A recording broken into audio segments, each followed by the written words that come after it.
Women come together to confront our community leaders. I got a story for you, and it's about community accountability. This Hmong woman in Wausau, she was killed by her husband, and then he killed himself. He shot her boyfriend too, and now he's in the hospital in critical condition. The reason a lot of Hmong women don't leave violent relationships or go back and forth is because when you're married, you belong to your husband's clan in the spirit world. When you die, they bury you, and you have a place to go. If you're in between places, then nobody's going to bury you, nobody's going to pay for a funeral, and you have no place to go in the spirit world. That's why so many women stay or don't do anything. So this woman, her husband's clan wouldn't bury her because they said she's a slut. Then her boyfriend's clan said she doesn't belong to us, so we're not going to bury her. And her parents' family said if she listened to us, this wouldn't have happened. So they wouldn't bury her either. So nobody's claiming her body, and nobody's going to bury her or pay for the burial. This is 3 weeks later.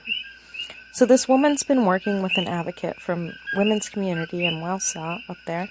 She's been working with this woman who was killed, and she calls me. We'd been talking with the advocates up there for a while, trying to figure out what to do. I'd already been planning to go there to talk about domestic violence and community accountability to a big group of Hmong women people at a conference they were planning. So I say, go back to that clan and say that if they don't bury her and pay for the funeral, we're going to publicly shame them.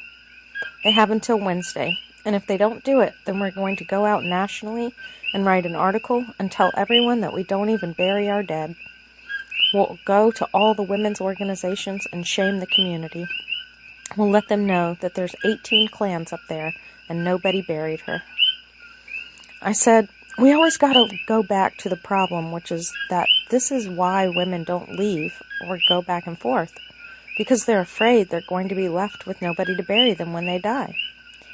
You bury him first, and he's the one who killed her. And you leave her and say that she died because she's a slut? She didn't die because she's a slut. She died because this guy was abusing her, and you all knew that. She died because the Hmong considered her somebody's property, and now she gets killed and can't even get buried. She's not a slut. Hmong men go out with other women all the time, and nobody dies. Everybody knew that she was getting treated like shit by this guy. If they don't do something about this, then we're going to go out and tell everybody and shame the whole community. So one of the advocates working with the clan leader, she told them this, and you know what? They got the money together and buried her. Her husband's clan took responsibility for her and buried her. That's community accountability. And this is from www.mataora.wananga.com.